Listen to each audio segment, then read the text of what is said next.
Bismillahirrahmanirrahim. Assalamualaikum warahmatullahi wabarakatuh. Alhamdulillahirabbil alamin, hamdan yuwafi ni'amahu wa yukafi mazidah kama yuhibbu rabbuna wa yardah. Wa asyhadu an la ilaha illallah wahdahu la syarikalah wa asyhadu anna Muhammadan 'abduhu wa rasuluhu la nabiyya ba'dah. Jemaah yang dirahmati Allah Subhanahu wa taala, pada kesempatan hari ini kita akan lanjutkan kembali pembahasan buku Hilyah Thalibil Ilmi. Di buku yang kita baca sekarang di halaman 63.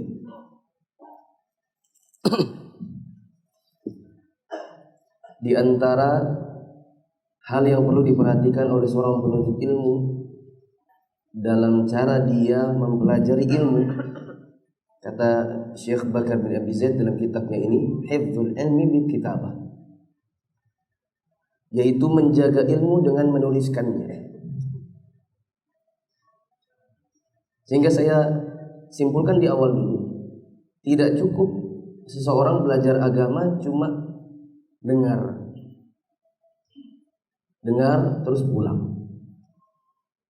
Dijamin yang seperti itu, khususnya di zaman ini, di zaman di mana hafalan sudah berkurang. Tidak seperti di zaman dahulu. Kalau zaman dahulu para ulama hafalannya kuat-kuat.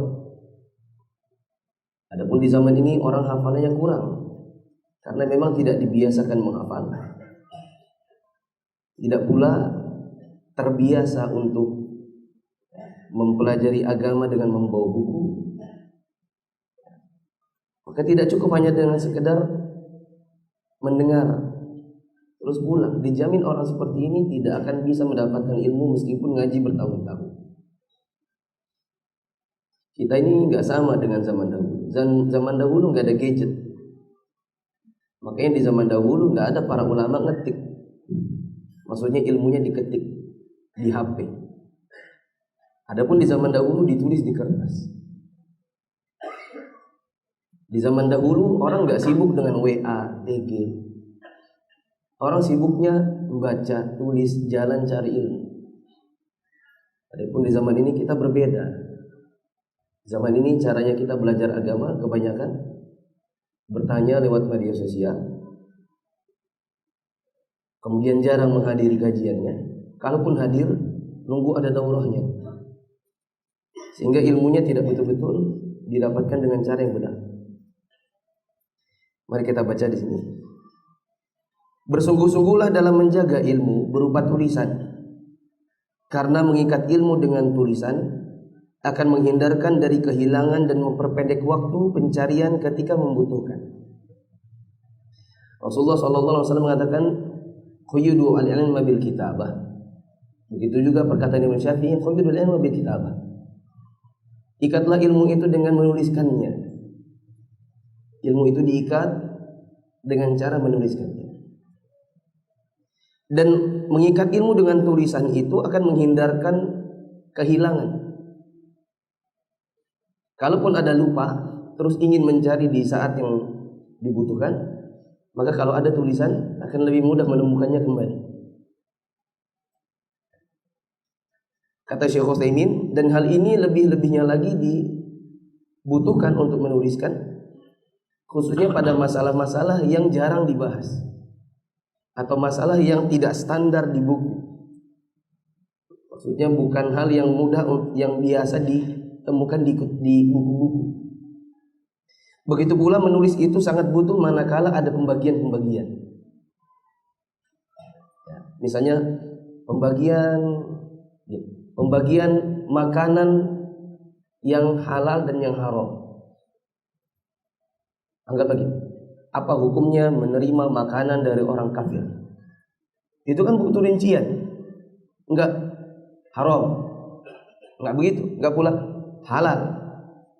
Enggak mutlak haram, enggak mutlak halal. Ada pembagian-pembagiannya. Bagaimana kalau dia bentuknya sembelihan?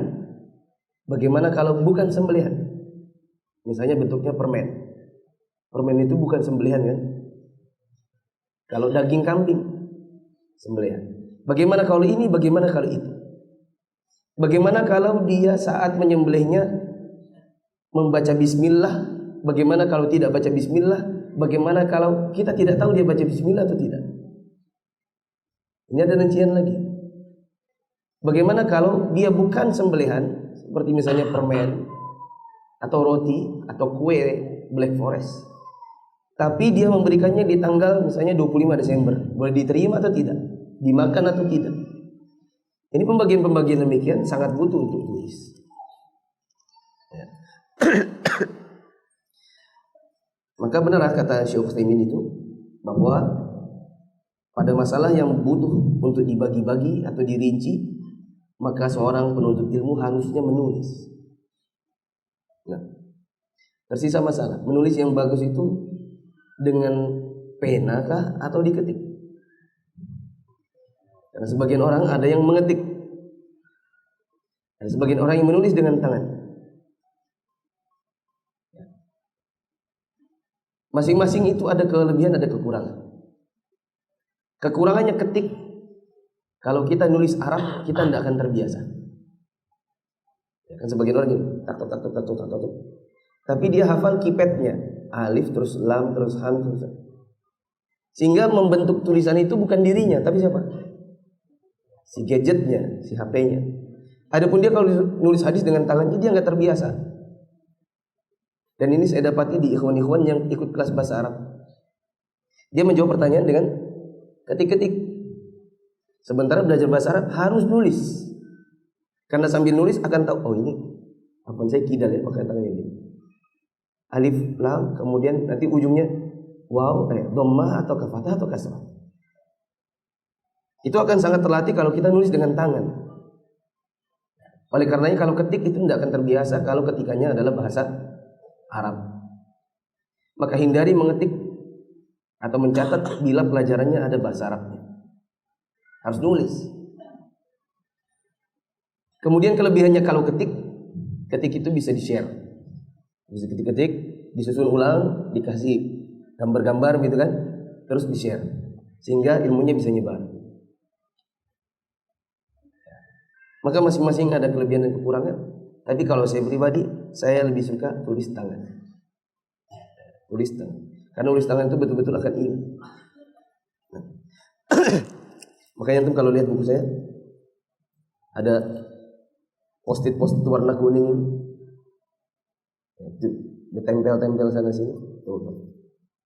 Ini buku yang sekarang waktu sudah mengajar. Kalau buku saya yang waktu masih awal belajar, kalau masih belajar sudah ngajar saja begini, apalagi waktu belajar itu lebih banyak lagi tempel-tempelnya. Buku-buku itu di rumah tempel-tempel. Antum beli 10 juta saya nggak mau jual. Sayang catatannya. Kalau 100 juta mau lah.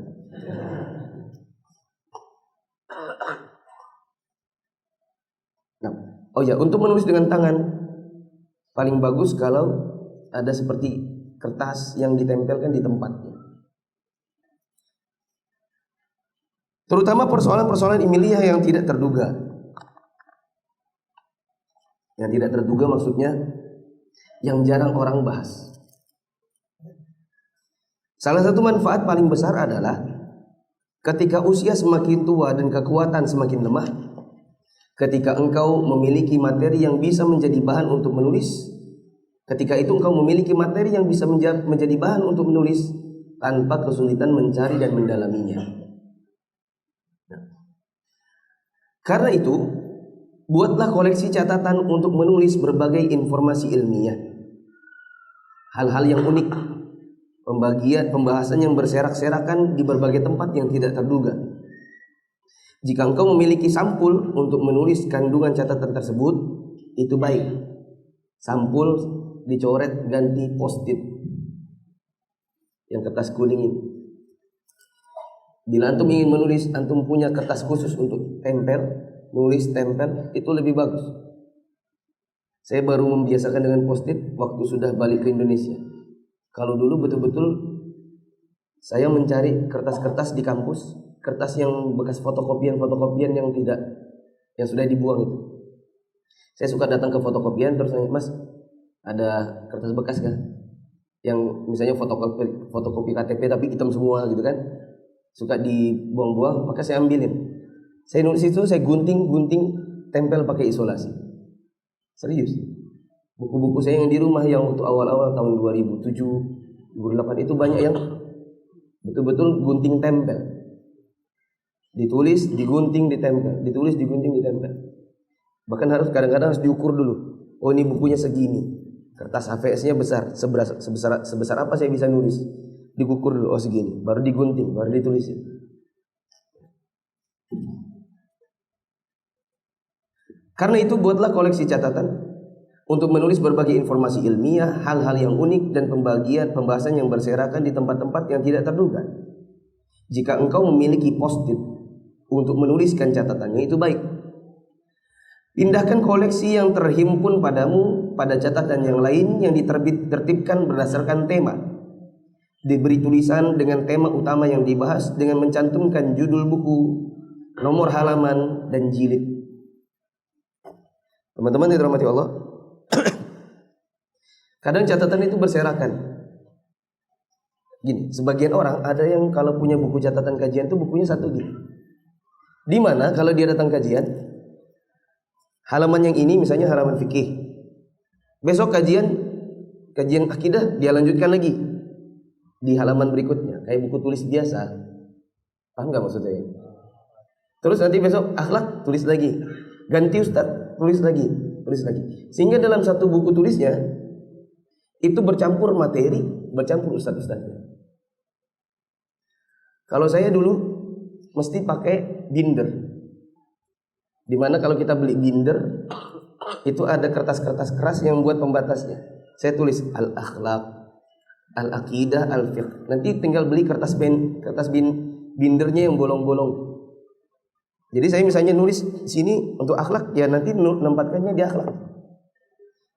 Jadi tapi saya lupa bawa. Tadi saya sudah berencana tapi lupa sekarang. Saya punya binder itu tebal, isinya catatan dari 2007. Itu kalau dibuka-buka ada bab akhlak saja, fikih saja, hadis saja. Terus ada bab ustadz saja. Misalnya ada fatwa atau ada pertanyaan, saya dengarnya dari siapa, saya tulis nama ustadznya di atas. Misalnya dulu saya tulis Al-Ustadz Yazid Abdul Qadir Jawas. Sehingga berlembar-lembar itu hanya perkataan Ustadz Yazid. Ada binder khusus Ustadz Abdul Hakim bin Abi Abdad. Jadi full itu hanya untuk Ustadz Abdul Hakim saja. Supaya nanti kapan-kapan saya mau menukil, ini perkataan siapa ya? Saya buka, oh ya ini perkataannya Ustadz Yazid, ada di lembaran ini. Setelah saya pergi ke Saudi pun sama saya kerjakan. Ada lembar khusus Syekh Fauzan, ada lembar khusus Syekh Satri, ada lembaran khusus Syekh Sa'ad Al-Qaslan, ada lembar khusus Makkah, lembar khusus Madinah. Berarti ini saya dengar di waktu kajian di Masjidil Haram. Berarti ini pelajaran waktu saya dengar di Masjid Nabawi. Ada lembar-lembarnya khusus, sehingga catatan tidak berserakan. Kapan saya butuh untuk membuka, maka akan lebih cepat membukanya.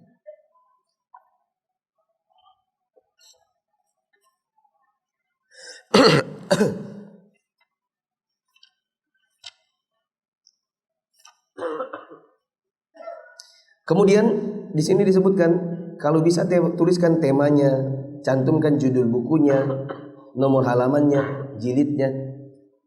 Ini pun saya lakukan. Misalnya waktu belajar fikih di Syekh Sa'ad Al-Qaslan pakai kitab Taisirul Allam, Syarah Umdatul Ahkam, maka saya tulis Taisirul Allam. Dengan Syekh Sa'ad Asy-Syadzili saya ngaji Manarus Sabil.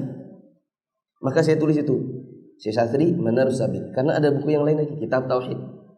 Ada buku yang lagi Manhajus Salikin. Per buku, per syekh saya tulis. Ketika saya mendapatkan ini ada di kitab yang mana, di halaman berapa, saya tulis halamannya. Seperti yang saya kerjakan sekarang ini. Misalnya ini, pelajaran minggu lalu.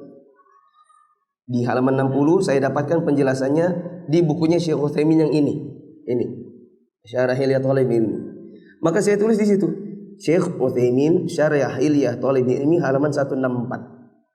Di buku yang ini sudah saya stabiloi supaya mata saya langsung tertuju pada yang mana yang saya maksud di halaman itu. Karena kalau harus menulis, harus melihat lagi yang mana yang saya maksud di halaman itu, kelamaan. Maka di sini di buku Syekh Utsaimin saya sudah stabiloi yang ini. Di sininya di buku Hilyahnya saya tulis halamannya. Sehingga ketika saya mengajar saya tinggal melihat halamannya, saya buka ke sini.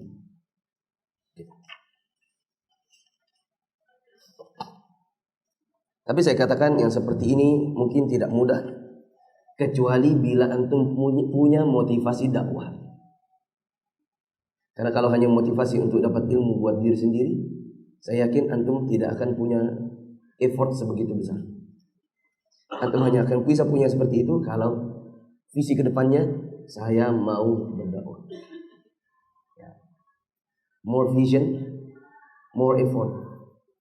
Sejauh apa antum punya visi, sejauh itu pula berbanding lurus effort yang akan keluar dari diri antum.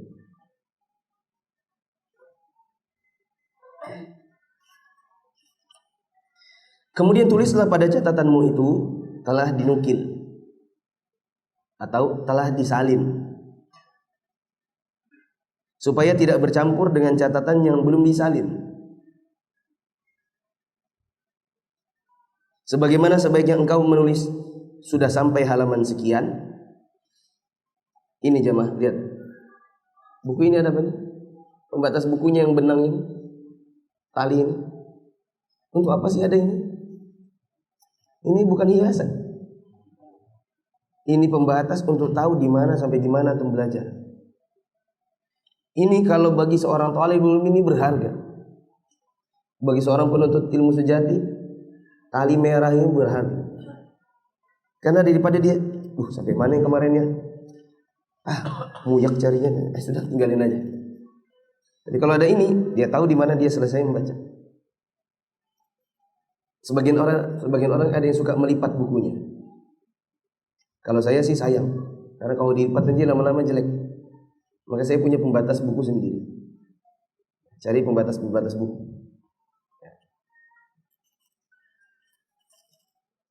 Bahkan pembatas buku saya dulu salah satunya adalah bukus es krim.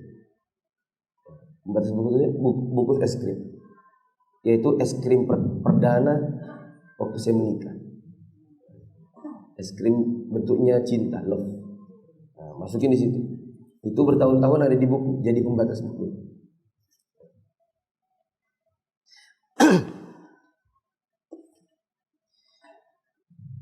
Sebaiknya engkau menuliskan telah sampai pada halaman sekian terkait dengan pencapaian bacaan buku yang kau lakukan hingga tidak ada bagian yang terlewatkan. Para ulama memiliki beberapa tulisan mengenai hal ini, di antaranya Bada'iul Fawaid karya Ibnu Qayyim, Khabaya Az-Zawaya karya Az-Zarkashi, Al-Ighfal, Baghayal Khabaya dan lain-lain. Oleh karena itu ikatlah ilmu dengan tulisan, terutama informasi yang menarik dan hal-hal yang tersembunyi yang terdapat di tempat-tempat yang tak terduga, serta mutiara-mutiara yang berserakan yang kau lihat atau kau dengar, sedangkan kau khawatir terlewatkan. Demikian seterusnya. Karena kemampuan hafalan akan melemah dan kelupaan pasti terjadi. Asy-Sya'bi berkata, "Idza sami'ta syai'an faktubhu walau fil ha'id." Jika engkau dengar sesuatu, maka tulislah meskipun nulisnya di dinding. Tapi ini perlu rincian, dinding yang mana? Misalnya dinding di dekat meja waktu sekolah buat nyontek, tulis rumus di dinding. Pengennya duduk di dekat dinding karena di dindingnya itu tempat menuliskan rumus fisika. Maka ini penempatan yang salah. Begitu pula manakala menuliskan di dinding lalu jadi kotor. Jika telah terhimpun tulisan padamu sesuai kehendak Allah, maka tertibkanlah dalam buku catatan atau himpun tema. Hal itu akan membantu menemukannya pada waktu yang singkat, yang bisa jadi para ulama besar yang kuat hafalannya pun tidak mengetahui. Saya tambahkan, bila antum punya catatan banyak, hobi menulis, maka saya sarankan tulis dia dengan ketikan. Maksudnya bukan ngetik di HP, tapi ngetik di laptop. Sedikit demi sedikit, nanti ada waktu-waktunya akhirnya dia jadi buku. Seperti sebagian ustadz yang memiliki website yang tulisannya banyak, sebagian dari bukunya saya tahu itu dari tulisan-tulisannya dia sedikit lama-lama dikumpul jadi buku. Saya bisa tahu itu dari mana? Dari fontnya, jenis tulisannya. Kadang Times New Roman, kadang Tahoma, kadang Trebuchet. Kadang Times New Roman 12, kadang Times New Roman 10. Ini ketahuan mengcopy lalu dipas, copy paste gitu. Kemudian lupa mengedit bentuk tulisannya. Saya ketahui ya. Tapi itu sah-sah saja kalau itu tulisannya dia sendiri. Maka antum dapati ada sebagian ustadz yang bukunya banyak dengan berbagai tema. Itu hasil dia menulis dari tahun lalu, tahun-tahun berikutnya. Kemudian lama-lama jadi satu tema khusus dijadikan satu buku.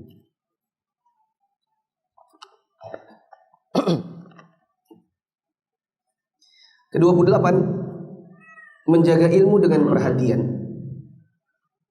Perhatian yakni amalan. Berusahalah bersungguh-sungguh untuk menjaga ilmu dengan perhatian, dengan cara mengamalkannya. Al-Khatib Al-Baghdadi rahimahullah mengatakan, pelajar ilmu hadis harus mengikhlaskan niatnya dalam menuntut ilmu. Hendaklah ia bertujuan untuk meraih ridha Allah semata. Teman-teman yang dirahmati Allah, coba buka halaman 8 sampai 9. Saya nggak tahu apakah di halaman 8 ataukah di halaman sebelumnya. Yang jelas masalah ini pernah kita bahas sampai 3 pertemuan. Saya pernah menyuruh antum untuk menulis, entah catatannya masih ada atau enggak. Saya katakan 4 cabang niat ikhlas dalam thalabul ilmi. Masih ada enggak? Ada enggak catatan tanda-tanda ikhlas menuntut ilmu? Ada? Ada enggak catatan tips untuk meraih keikhlasan? Hah? Kalau yang pakai post-it ini pasti langsung ketemu. Ada pun yang nulisnya di HP, dia akan cari dulu mana itu sudah di file yang mana saking banyaknya ketikannya di HP-nya. Tapi kalau saya sekarang buka di halaman sekian, antum langsung punya. 4 cabang menuntut ilmu. Harus mencari pahala karena melaksanakan perintah. Dalam belajar ilmu untuk menjaga syariat Allah, untuk melawan orang-orang yang ingin melecehkan syariat Allah. Itu ada. Saya lihat dari sebagian antum memang kelihatan tuh post-itnya ada. Ada yang nulisnya dipindahkan di buku yang lain. Hendaklah berhati-hati jangan sampai menjadikan ilmu sebagai jalan untuk meraih ambisi dan cara untuk memperoleh kompensasi atau gaji. Karena telah diriwayatkan ancaman bagi siapa yang mencari semua itu dengan ilmunya. Perhatikan teman-teman, jangan sampai menjadikan kegiatan menuntut ilmu tujuannya adalah untuk mencari hal-hal yang sifatnya duniawi. Seperti misalnya mencari pendapatan atau mencari ketenaran. Dan ini sudah pernah kita bahas berkali-kali, khususnya di bab-bab awal. Kata penulisnya, diriwayatkan ancaman bagi siapa yang mencari dunia dengan ilmu. Yang saya maksud atau yang dimaksudkan di sini adalah ilmu agama. Adapun ilmu dunia untuk mencari dunia boleh.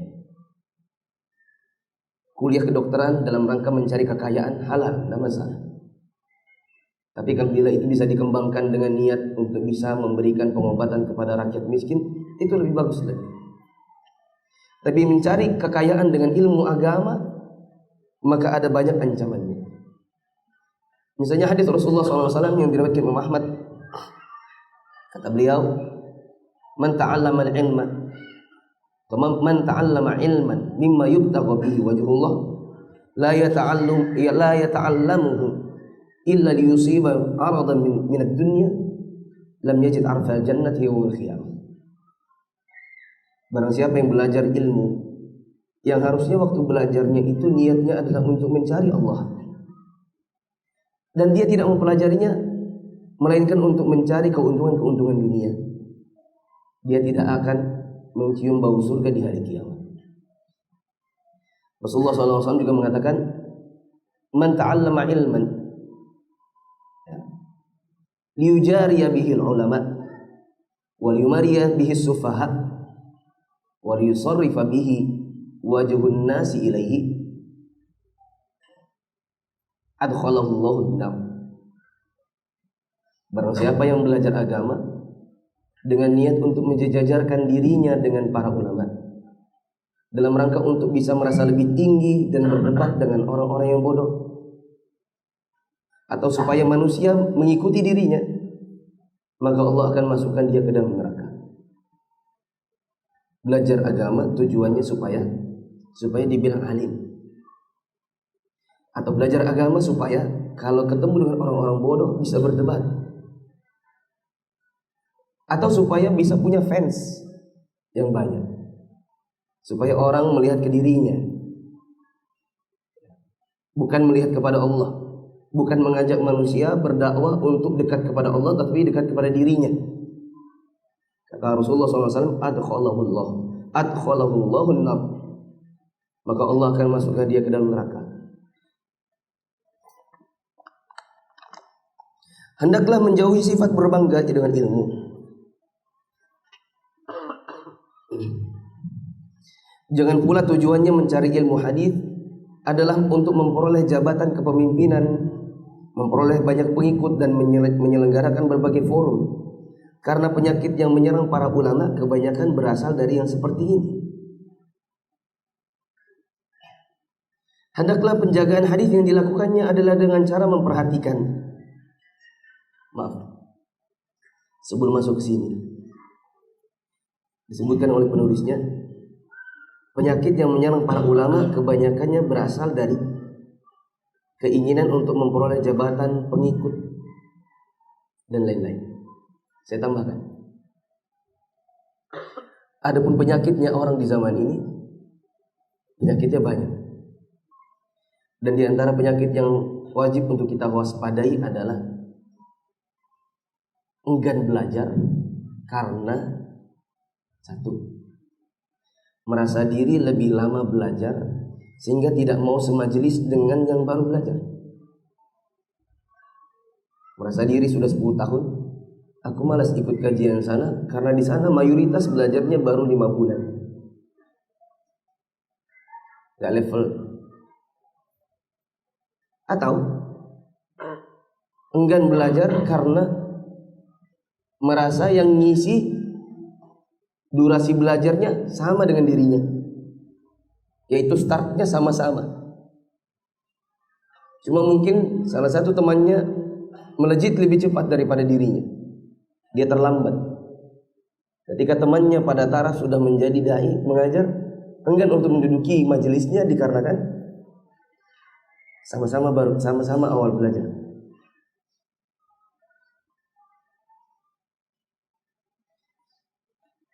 Di antara yang lain adalah enggan belajar karena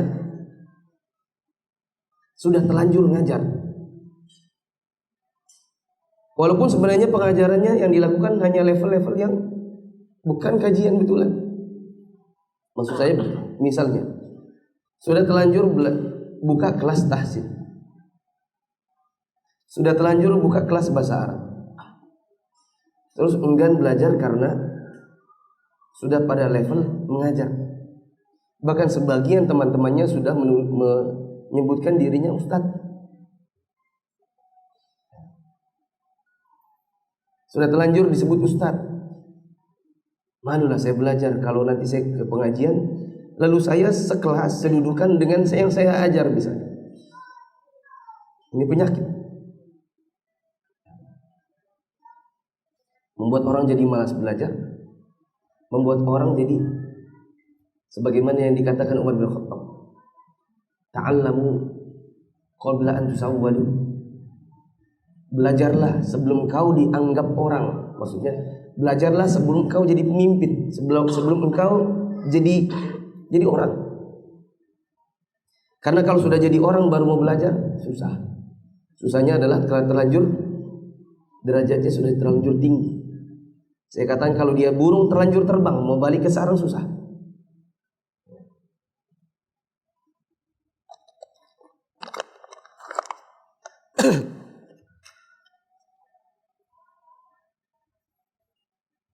Dan ini saya sampaikan kepada sebagian dai-dai yang lebih muda dari saya.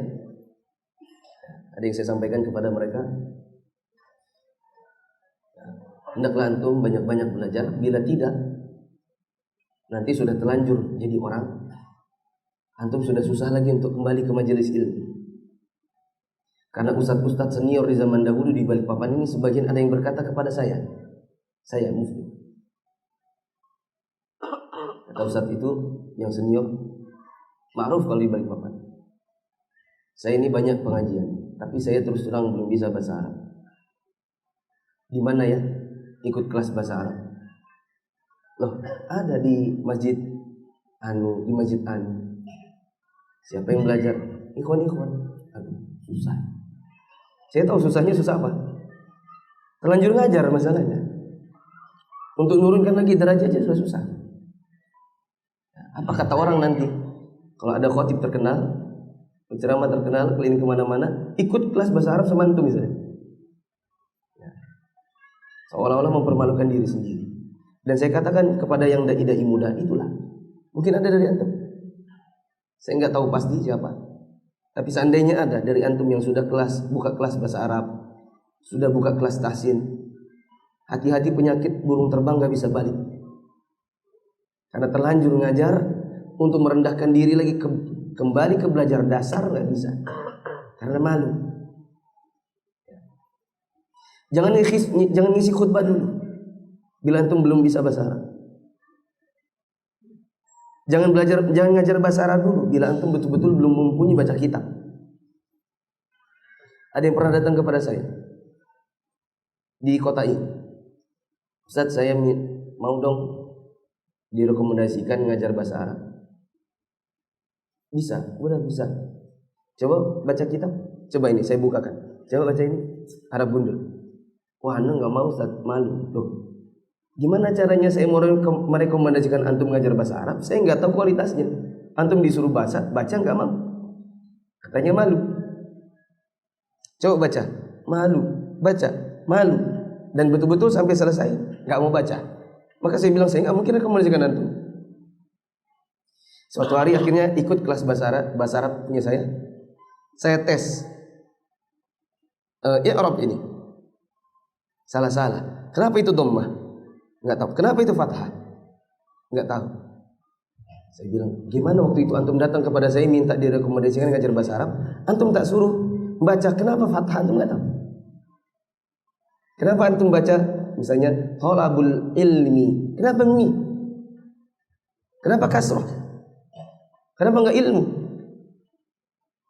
Dia enggak bisa menjelaskan. Bahkan itu taraf dasar di kelas nahwu. Karena dia mudhaf ilaih. Mudhaf ilaih mesti majrur. Majrurnya ilmi dengan kasrah. Tidak bisa. Lalu bagaimana mau ngajar bahasa Arab? Maka ini saya juga perhatikan kepada teman-teman. Mungkin dari antum ada yang ngajar kelas bahasa Arab, antum yang jadi murid iya aja. Tapi bagi ustadz yang paham, oh enggak, orangnya belum level ngajar bahasa Arab. Belum levelnya. Di kota lain di Kalimantan Timur ini ada dai yang pesantren aja nggak lulus, tapi sudah jadi ustadz besar di kota itu.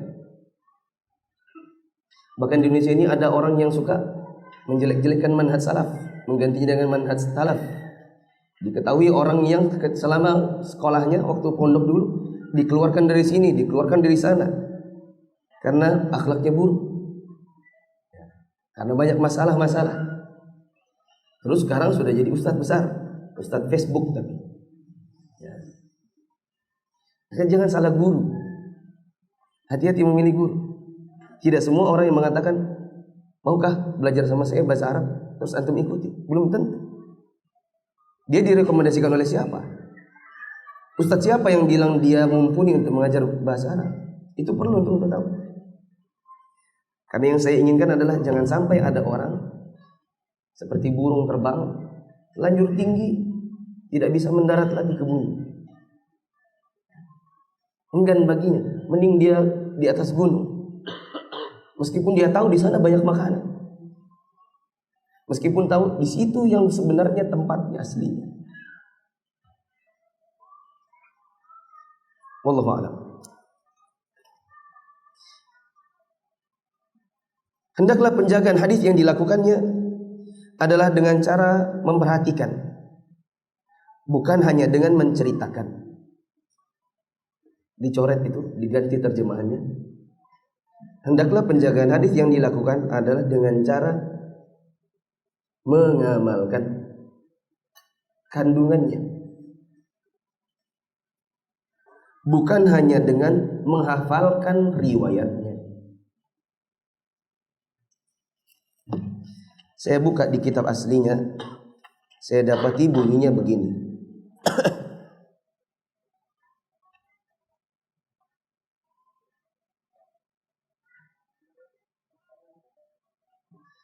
Waliyaj'al hifdhahu lil hadithi hifdha riayatin la hifdha riwayatin fa inna ruwatal ulumi katsir wa ru'atuhu qalil. Maka yang lebih tepat adalah terjemahnya, hendaklah penjagaan hadis yang dilakukannya adalah dengan cara apa tadi? Mengamalkan kandungannya, bukan hanya dengan menghafalkan riwayatnya. Kata penulisnya, karena orang yang hafal riwayat banyak, yang memperhatikan dengan amalan sedikit. Kalau hafal hadisnya banyak, tapi pengamalannya sedikit. Betapa banyak orang yang hadir mendengarkan ilmu sebenarnya sama dengan orang yang tidak hadir. Karena orang yang tidak hadir, meskipun tidak dengar langsung, dia lebih faqih. Ya. Kata Rasulullah SAW, rubba muballaghin au'a min sami'in.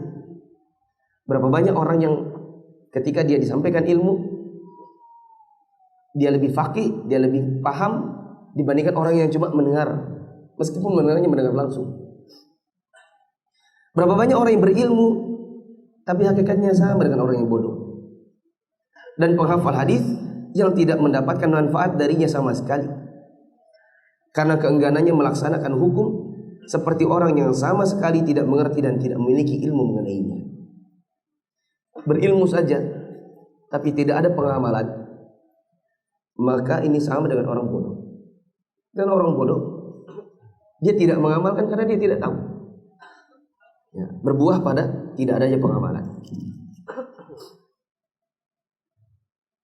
Jemaah, sholat subuh wajibkah sunnahkah?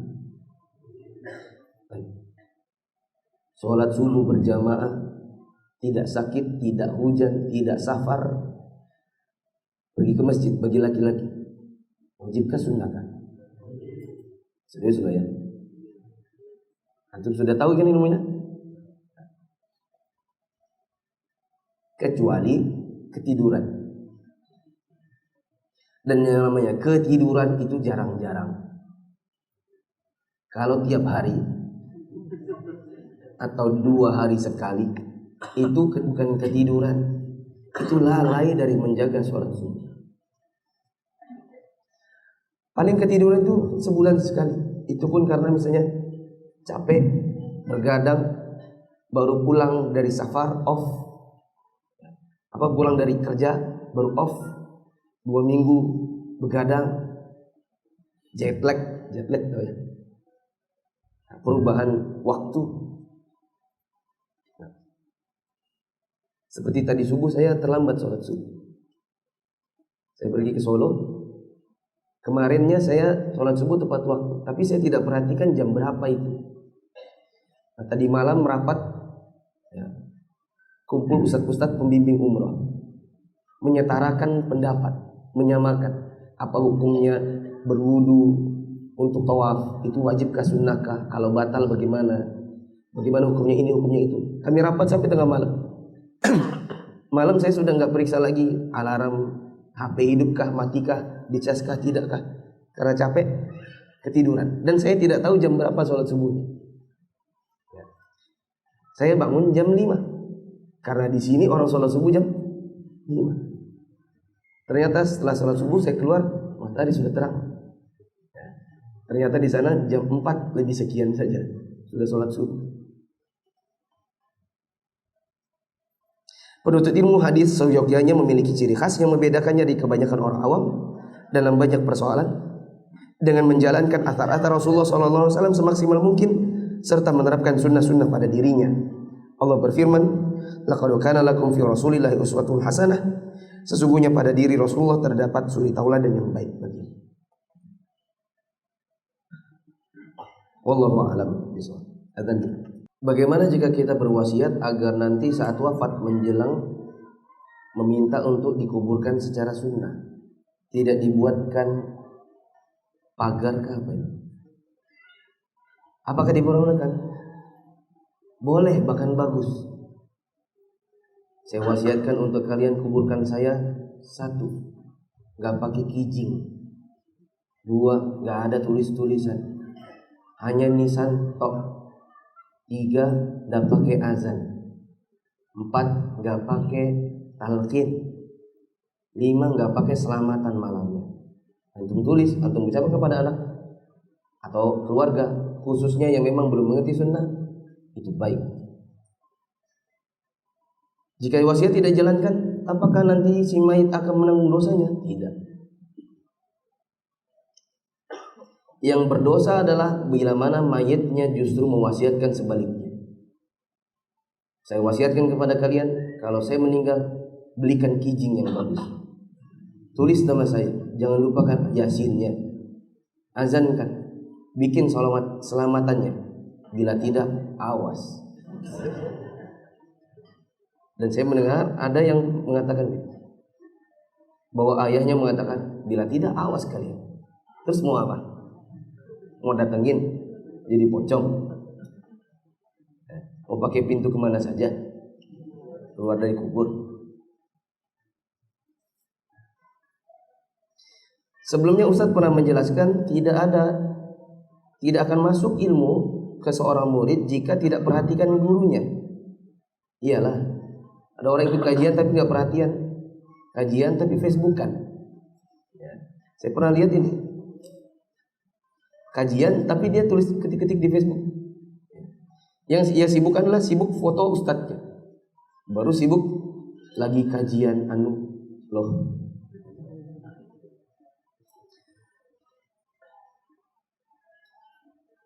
Namun bagaimana jika kebalikannya?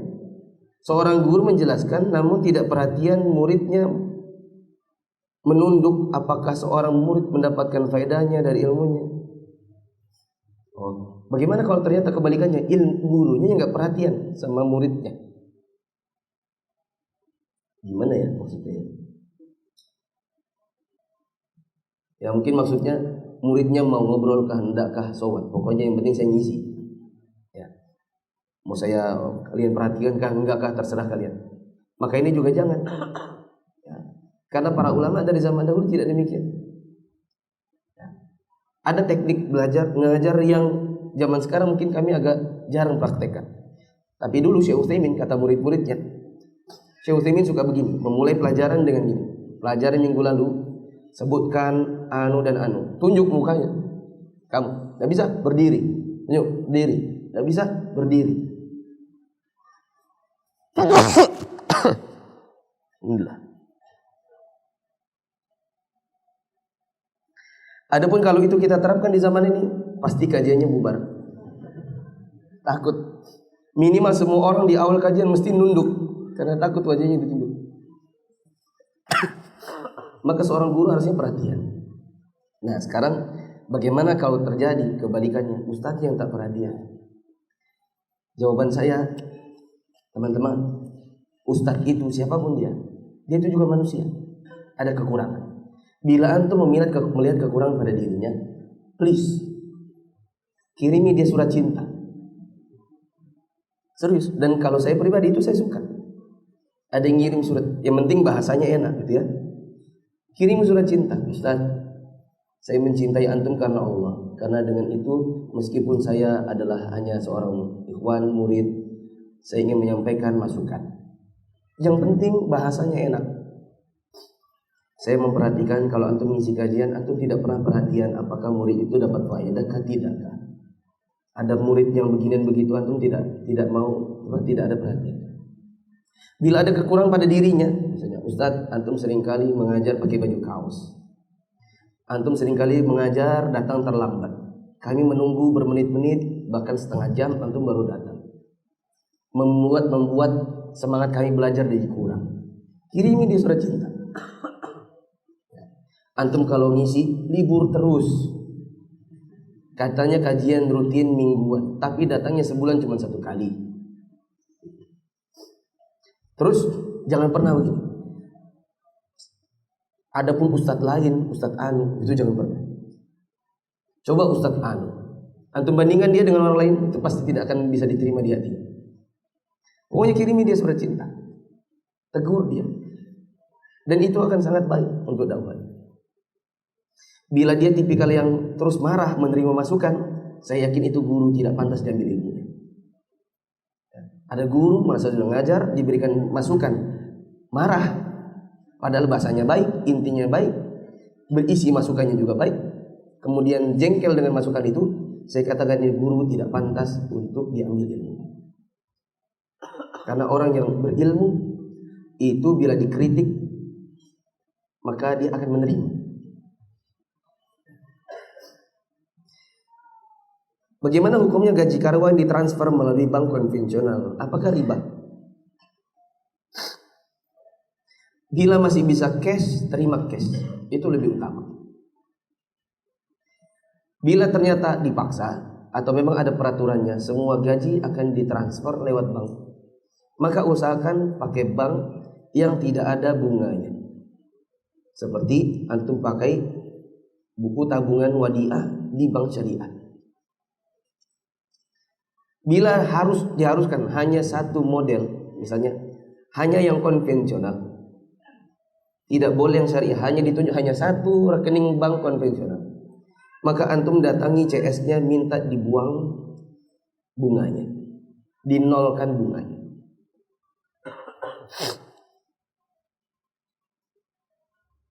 Bagaimana kalau riba? Enggak riba. Kecuali antum makan itu bunganya. Saya enggak ambil bunganya, cuman bagi hasilnya sama. Itu hanya seperti berita di koran, korban pemerkosaan ditulis mawar, bukan nama sebenarnya. Tapi aslinya ada namanya, yaitu riba. Bagaimana dengan seorang guru di sekolah? Mereka digaji, mendapatkan penghasilan dari mengajar ilmu agama. Apakah mereka juga akan mendapatkan azab Allah? Jawabannya, yang dilarang adalah belajar agama tujuannya untuk cari gaji. Itu yang diadab.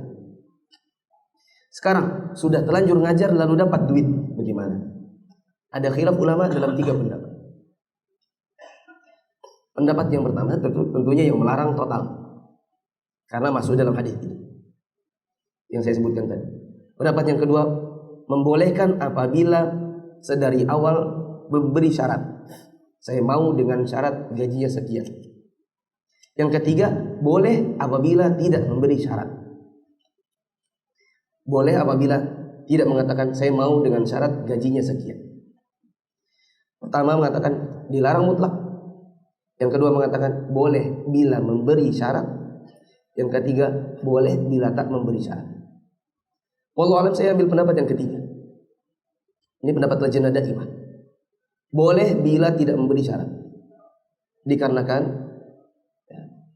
yang dilarang itu adalah belajarnya tujuannya itu. Tapi seseorang diberi mukafaah dari mengajar dan itu bukan tujuan utamanya, maka boleh. Bila seandainya tidak diperbolehkan, maka tidak akan ada dakwah. Bila dilarang total mengambil mukafaah dari belajar mengajar agama, maka tidak akan ada dakwah. Kenapa? Semua ustadz akan sibuk dagang. Dari mana dia dapat duit? Dari mana dia bisa beli beras, beli minyak, beli gula? Dia sibuk mengajar, tak terima apa-apa. Tidak ada yang membantunya atau tidak ada yang memberikannya penghidupan. Maka dipastikan mereka akan berhenti mengajar, lalu mereka akan menyibukkan dirinya dengan perdagangan saja. Oleh karenanya pendapat yang benar adalah boleh bila tidak menjadi syarat, boleh tidak dipersyaratkan menerima amplop. Bila kondisinya adalah saya mau ngajar dengan syarat per jam sekian, maka itu hukumnya haram. Subhanallah, asyhadu an la ilaha illa anta, astaghfiruka wa atubu ilaik. Assalamualaikum warahmatullahi wabarakatuh.